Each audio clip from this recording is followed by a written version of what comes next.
Assalamualaikum warahmatullahi wabarakatuh.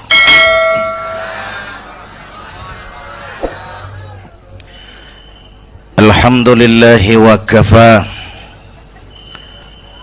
Wassalatu wassalamu ala sayyidina Muhammadinil Mustafa wa ala alihi wa ashabihi ahli sidqi wal wafa, amma ba'du.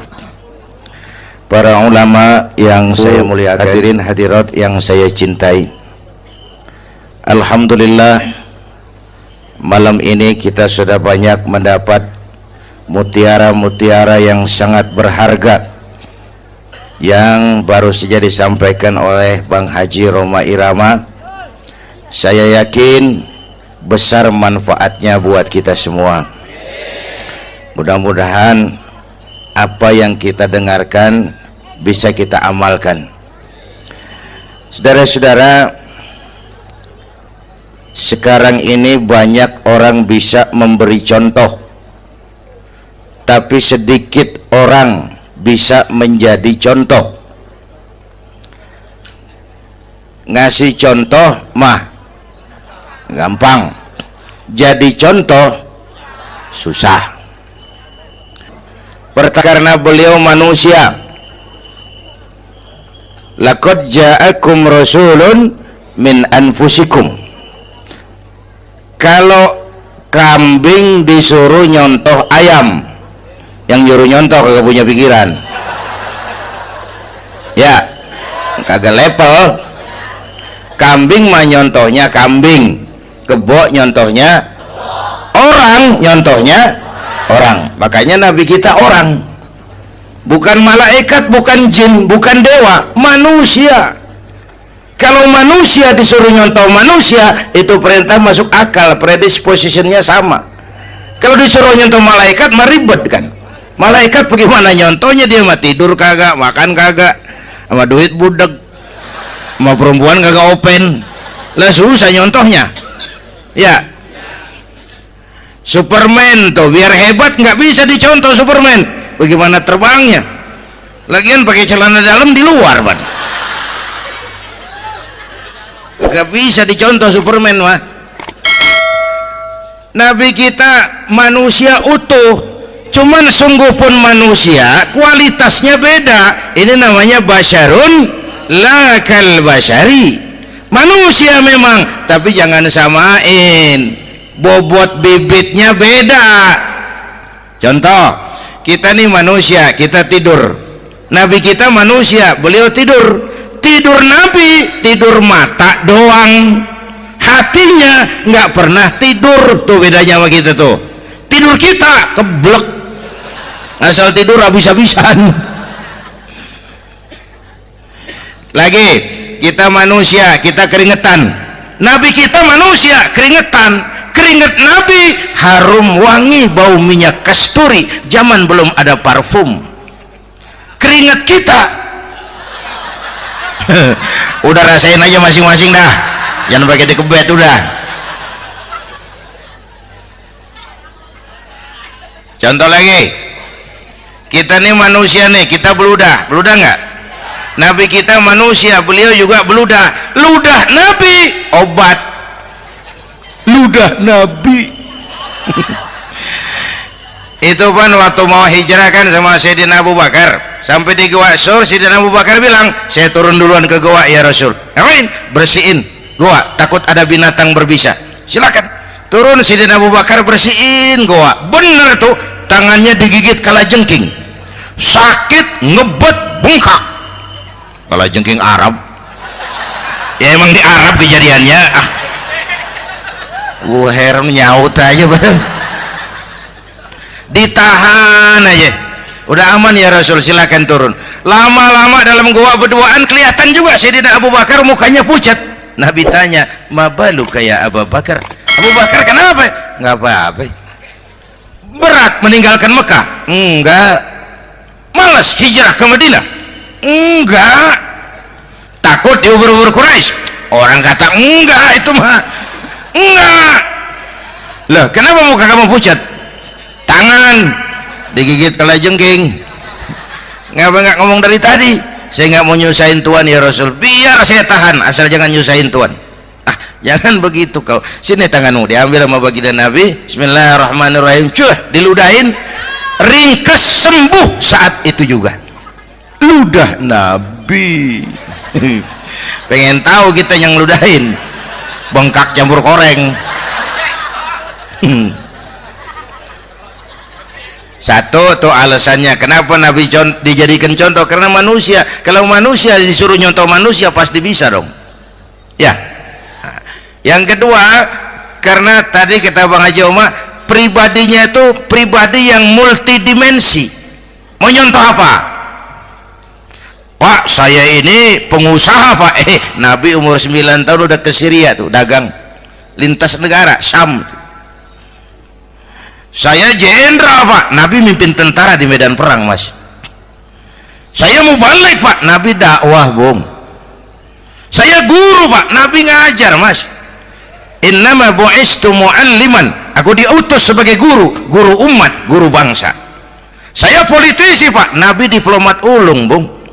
Saya presiden Pak, Nabi mimpin bangsa dan negara Mas. Saya kepala rumah tangga Pak, Nabi punya anak bini Bang. Ayo lempengan mana dulu, cari ngomong. Malah Nabi Isa tuh nggak bisa jadi contoh bagaimana membina rumah tangga bahagia. Bagaimana membina rumah tangga bahagia menurut contoh Nabi Isa? Nggak ada Mas. Kenapa? Nabi Isa belum sempat kawin. Ya, Nabi Isa belum sempat kawin. Ada pengikut Nabi Isa menyangka nggak kawin ajaran Nabi Isa, pada ngikut lagi nggak kawin. Tuh pastor tuh mubazir, orang dikasih perabotan. Bang bener, saya kalau dalam Islam kiai kagak boleh kawin, saya pilih berhenti jadi kiai. Kalau kagak ada giro-giroan, botak rambut.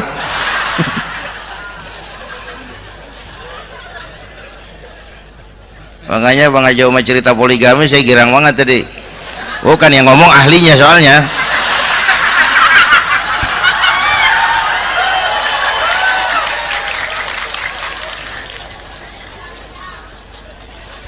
Dadah gitu aja deh ya.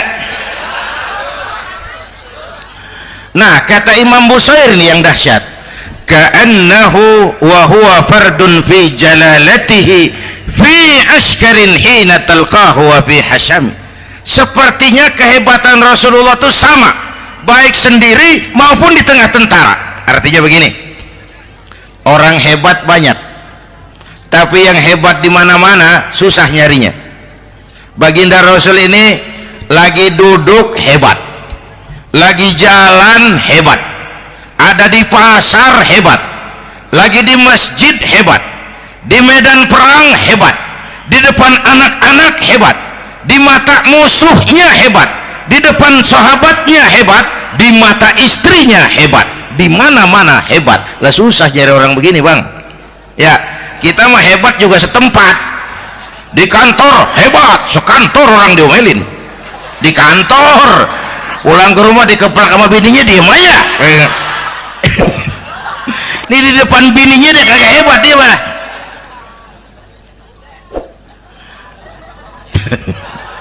Oke, lalu kalau begitu soalnya apa yang mau kita contoh? Saya sampaikan 3 aja. Pertama, Nabi kita ini tokoh yang sejak kecil udah ditempa kesusahan. Bu, tadi kata Bang Haji, Islam mengangkat derajat kaum perempuan karena perempuan banyak melahirkan orang besar. Lihat Sayyidah Aminah, ibunda baginda Nabi, melahirkan anak pertama tanpa didampingi suami. Meninggal suaminya, sedih hatinya, remuk perasaannya, tapi tegar jiwanya. Dilahirkannya bayi bernama Muhammad, diasuhnya penuh kasih sayang, diantarnya menjadi orang besar dan memang dibesarkan oleh Allah. Itu contoh tuh Bu. Bilangin anak-anak tong, bocah Nabi ngangon kambing tong, sekolah tong, jadi orang gede. Baba lu tibang tamat SD, lu sarjana lu. Baba lu cuman jadi RT, lu jadi camat lu. Biarin malu baba lu, pala jadi kaki, kaki jadi pala, asal lu terus sekolah. Bu, anak sekolahin, gelang doang digedein lu. nih kan kita Betawi nih pendidikan ngentengin banget kota. Udah dong jangan tinggi-tinggi sekolah udah nggak apa mak bawa lu kagak sekolah hidup noh. Hidup dong pun jamu monyet juga hidup. Bu anak sekolahin.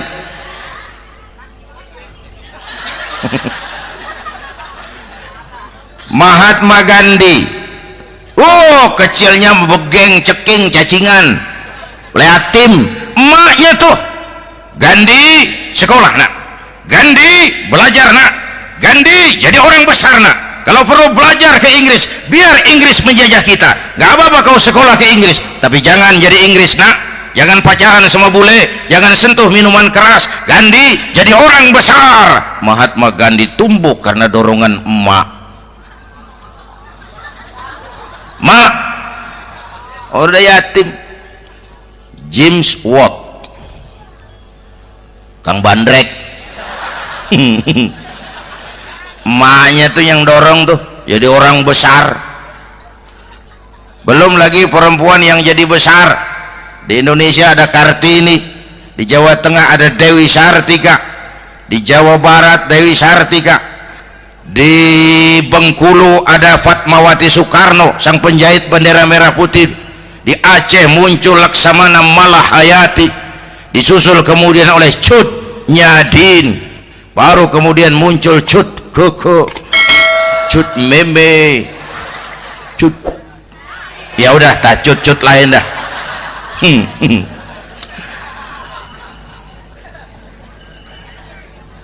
Nabi ke remajanya nggak dikolokin, tegar, tahan bantingan, nggak cengeng. Begini bang, kalau bahasa kita nih, bahasa Betawi nih, orang mah bang kalau udah biasa susah ketemu susah nggak kaget udah. Ya kita Betawi kan masuk sudah nukangin. Susah mulu.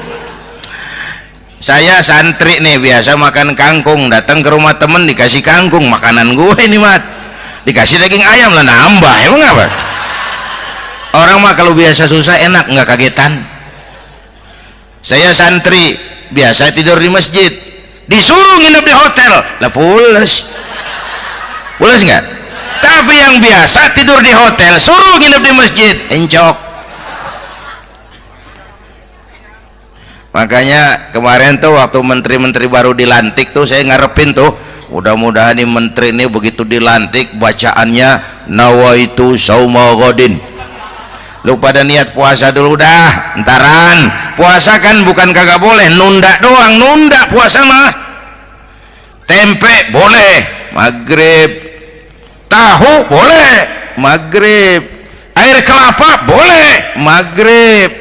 Lu menteri pada mau naik mobil mewah boleh ntar kalau ekonomi udah mendingan, rakyat udah pada legaan napasnya. Ya sebab apa? Itu duit buat mobil para menteri kan duit negara kan duit rakyat kan duit gue juga, itu ada di situ, gue bayar pajak. Sayangnya kebanyakan pejabat kita asal dilantik aja bacaannya Allahumma lakasumtu, niat buka puasa. Orang buka puasa kan kemaruk apa jadi gares ya. Bu, jadi benar Islam mengangkat harkat, derajat, martabat kaum perempuan. Kata Bang Haji Umar tadi, dengar nggak tuh? Waktu Nabi ditanya, ya Rasul, siapa yang paling harus saya taati di dunia? Ibumu. Setelah itu ibumu. Setelah itu ibumu. Setelah itu bapakmu.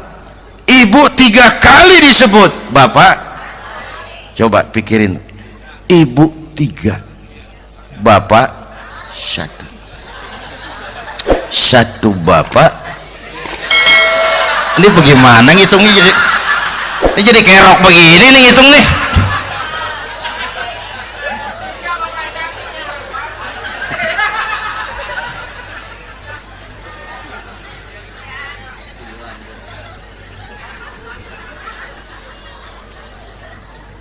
Jangan takut ngadepin susah. Hidup nih keras, kerja keras, perseringat banting tulang. Ya bu. Satu. Yang kedua, contoh dari Nabi, orang yang paling bersih hatinya Rasulullah, Orang yang paling baik akhlaknya Rasulullah. Orang yang bahkan sudah dapat jaminan ampun dari segala dosa Rasulullah. Tapi orang yang kalau sholat malam sampai bengkak kakinya karena rajin sujud Rasulullah. Aspek ibadah apaan? Diam-diam giliran gue ini ngomong. Lo ngomong lagi udah gue pulang. Canda neng. Udah gantian ya. Ya, apaan urusan? Orang yang dosanya udah dapat jaminan ampun kalau sholat malam bengkak kakinya karena rajin sujud. Saya tahu di sini juga banyak yang kakinya bengkak. Semurat. Oke. Kira-kira 3 minggu yang lalu saya menghadiri haul akbar Syekh Maulana Malik Ibrahim di Gresik, haul ke-609. Dari situ saya ke Surabaya ikut zikir sama keluarga besar Tarbiyatul Qulub. Waktu zikir saya terkejut, ada kalimat yang dibaca ratusan kali menyentak perasaan saya. Kalimatnya sederhana, kita apalah, yaitu kalimat ana Abdullah. Dibaca ratusan kali, ana Abdullah, ana Abdullah, ana Abdullah, ana Abdullah. Buat saya itu menyentak karena memperteguh komitmen, saya hamba Allah, saya hamba Allah. Itu mah Pak Zainuddin kan biasa, itu mah kita semua juga hamba Allah. Betul. Ayo kita bikin luar biasa. Saya mau tanya, bapak ibu hamba Allah apa bukan? 3 orang. Ibu hamba Allah apa bukan? Hamba Allah. Kata siapa? Nah, kata ibu sendiri. Kalau kata sendiri pan namanya pan ngaku. Ya, orang ngaku mah boleh dong tiba ngaku, namanya juga ngaku.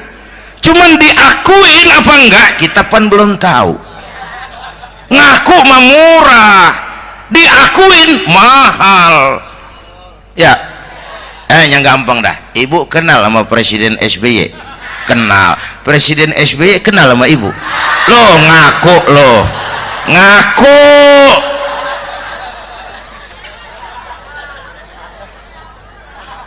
Saya hamba Allah, kata saya. Berapa banyak orang mulutnya hamba Allah, perbuatannya menyatakan dia hamba dunia, hamba harta, hamba jabatan, hamba setan, budak nafsu. Nggak sesuai ucapan sama perbuatan. Yuk jadi hamba Allah yang beneran. Jangan separuh-separuh. Kita mapan asal sakit mah hamba Allah. Ya Allah, ya Allah, lagi sakit. Sehat ya dikit, keder. Nyari masjid nggak ketemu.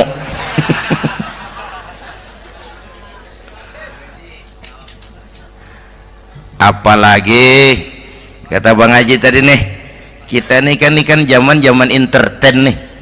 Orang pada pinter bikin bungkusan sekarang Bang. Ya, abad entertain, orang pada bangun pencitraan. Tadi itu kiai sama dukun tipis bedanya. Dukun pada pasang iklan sekarang, ketik reg. Waduh, sampean lahir hari Selasa, nggak cocok di air, ono di hutan sono. Larang udah dagang es jadi berhenti, nggak cocok di air.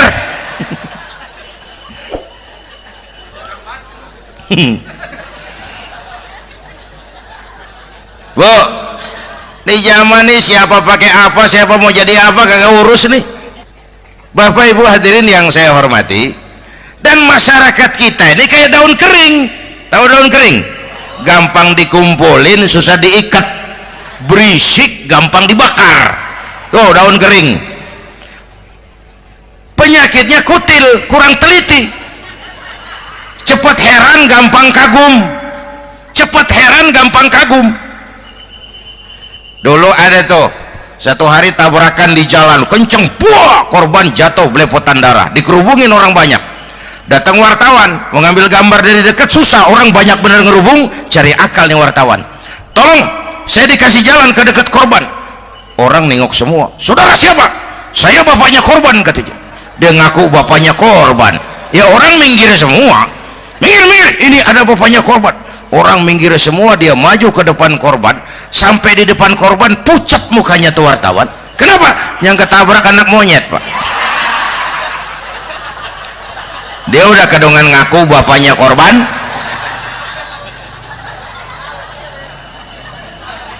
Bu, ini cerita pendek tapi pesannya lumayan nih. Kalau belum kenal bener mah jangan buru-buru ngakuin, ya. Dia kagak tahu yang ketabrak siapa, main ngakuin aja. Saya bapaknya korban. Lu makan lu jadi bapak monyet, sono lu. Makanya jagain kampung kita nih, jangan kemasukan yang aneh-aneh, ya. Nabi palsu, aliran aneh. Ya ini bid'ah, itu bid'ah. Kuno yang kayak begitu, capek kita ngurusin begitu, udah kelewatan, ya. Yang tahlil mah terusin, yang kagak suka nggak apa-apa, cuman jangan ngomelin yang tahlil. Orang tahlil juga pakai dalil. Yang mabok masih banyak, yang tahlil diomelin. Kita nih kayak kurang kerjaan, akhirnya rame turu-turu kita. Padahal yang harus kita kembangkan kan rukun antar umat seagama, rukun antar umat beragama, rukun antar umat beragama dengan pemerintah, kata Bang Haji Omar tadi. Rukun antar umat seagama, turu-turu kita muslim nih kudu rukun. Beda pendapat boleh, marahan jangan, ya, ya. Tangan kanan sama tangan kiri juga beda, cuman rukun. Asal kiri gatal nih, kanan kagak diundang, dia malah datang aja nggak rukin. Nggak ada kiri gatal kanan ngomel, lu garuk aja sendiri. Enggak, dia mah akur, ya Bu. Yang kedua rukun antar umat beragama. Islam ini rahmatan lil. Yang ketiga rukun antar umat beragama dengan pemerintah. Ini mah kita kan bermasyarakat sama juga sembahyang berjamaah, ada imam ada makmum, ya. Nih rakyat kalau jadi pemilih yang pintar ke depan, mau milih wali kota kayak gubernur kayak presiden kayak. Sebab apa? Sholat berjamaah kan siapa makmum kagak penting, Bang. Makmum mah siapa aja boleh, ya. Ibang ngikutin dia mah ngaji, dia mah gimana kayak nggak ada bab pemilihan makmum. Nggak usah, makmum mah kagak usah dipilih, siapa aja boleh, ya. Bang, tuh orang budak, Bang, boleh jadi makmum. Bacanya kagak fasih, boleh jadi makmum. Ketinggalan satu rakaat, boleh jadi makmum. Tapi enggak tiap orang boleh jadi imam. Siapa yang dipilih jadi imam? Pertama a'lamuhum, kata Nabi. Orang yang paling alim di kampungmu siapa? Angkat jadi imam. Yang paling alim, bukan yang paling tua. Tua juga kalau kejemur kisut. Dulu tuh Nabi Adam waktu diangkat jadi khalifah kan bekalnya apa? Wa 'allama Adam al-asma'a kullaha. Al-asma' ay al-ulumul katsira. Dulu zaman Fir'aun perang sihir sama Musa, sekarang perang visi dan misi. Punya ilmu, Bu, ngerti urusan dari tetek sampai bengeknya.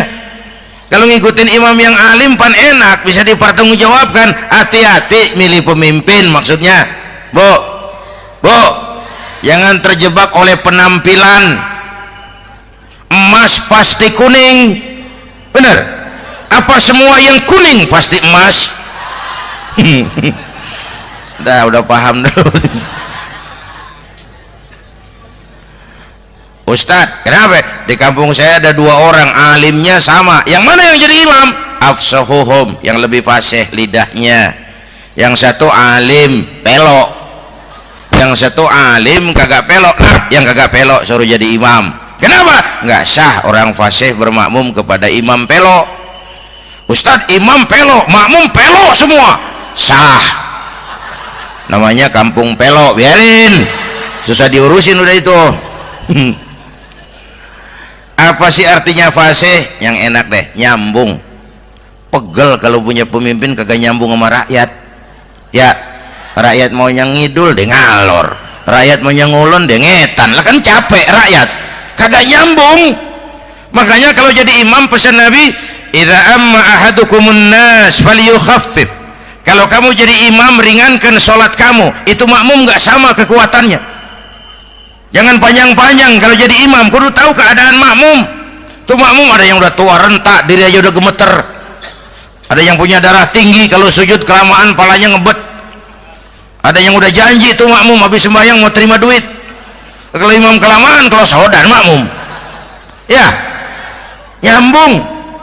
Jangan udah diangkat jadi imam saenae dewe. Sholat isya berjamaah rakaat pertama selesai Fatihah Yasin, makmum ikut mengikut cuman bari ngancem, besok gua tawiatin balik lagi udah. Kagak nyambung. Kalau nggak nyambung tuh capek, Bu. Jangan tersenyum kepada orang buta, jangan berbisik kepada orang tuli. Kagak nyambung. Orang buta diajak senyum, bagus sih maksudnya, cuman kan rada mubazir. Orang jaga kagak paham. Cari pemimpin yang nyambung. Kalau memang masyarakatnya suka tahlil, cari pemimpin yang suka tahlil. Rakyatnya suka maulid, cari pemimpin yang suka maulid supaya nyambung, kagak pegel kita.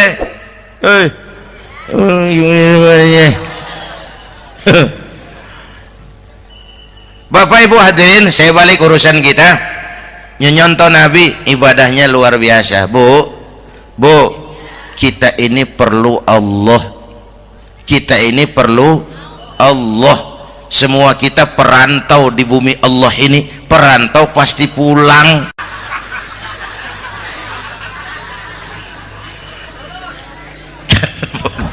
Bolot. Bodoh kalau ada perantau, dia sadar dia perantau tapi nggak pernah mikirin pulang. Lebih bodoh lagi mikirin pulang tapi nggak nyiapin bekal. Yang tadi Bang Haji Omah udah bilang tuh, muda mati ya. Kadang-kadang engkongnya segar banget, cucunya mati ya.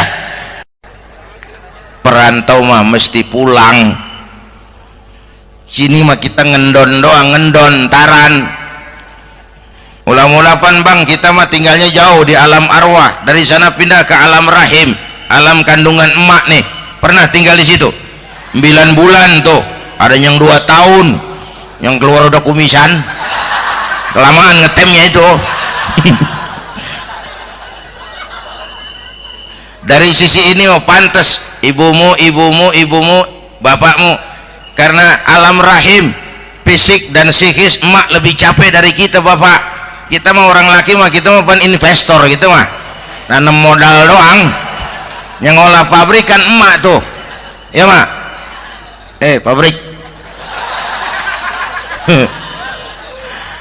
anak-anak remaja pemuda yang hadir, masya Allah, emakmu, emakku, emak kita semua nih, dari mulai ngidamin kita udah kita seksa nih mana, dari mulai ngidamin kita udah kita seksa emak nih, muntah nggak urus. Mending ada yang dikeluarin mah enak, lega. Ini kagak ada apa-apanya. Bener mak, yang dipengenin yang kagak musim lah kan setengah mati lagi urusan. Tengah malam pengen megang pala kereta, lu jorok bener lu, gue heran.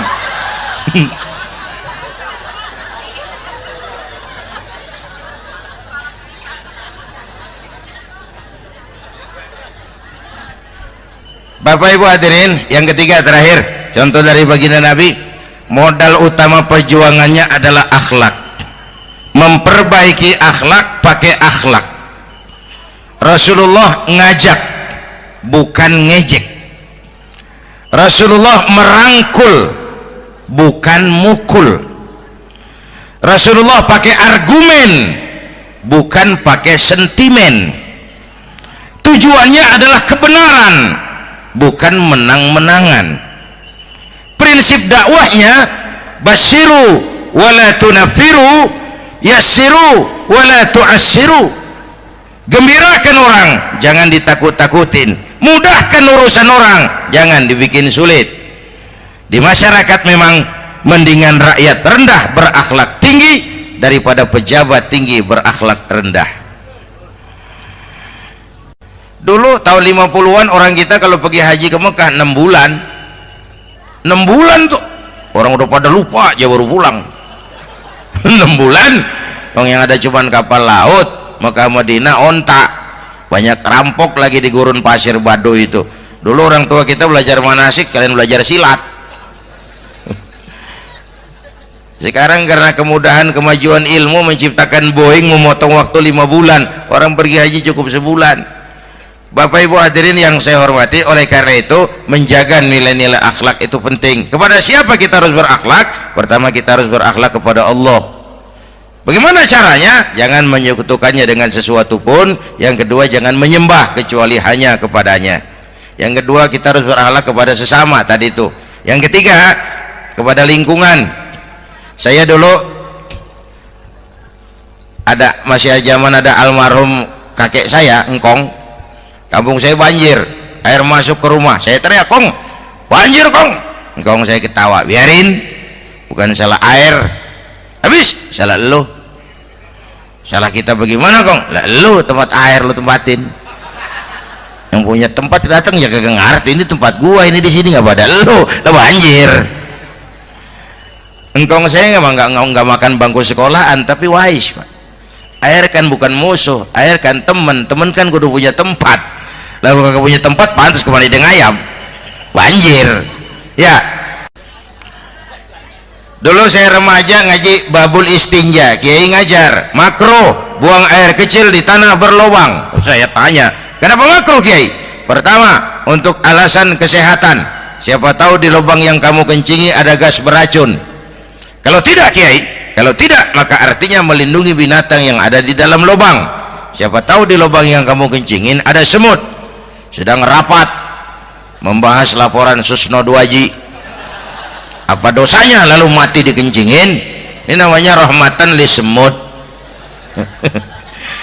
Saya mau bilang alam sekarang tidak seramah dulu karena kita juga nggak ramah sama alam.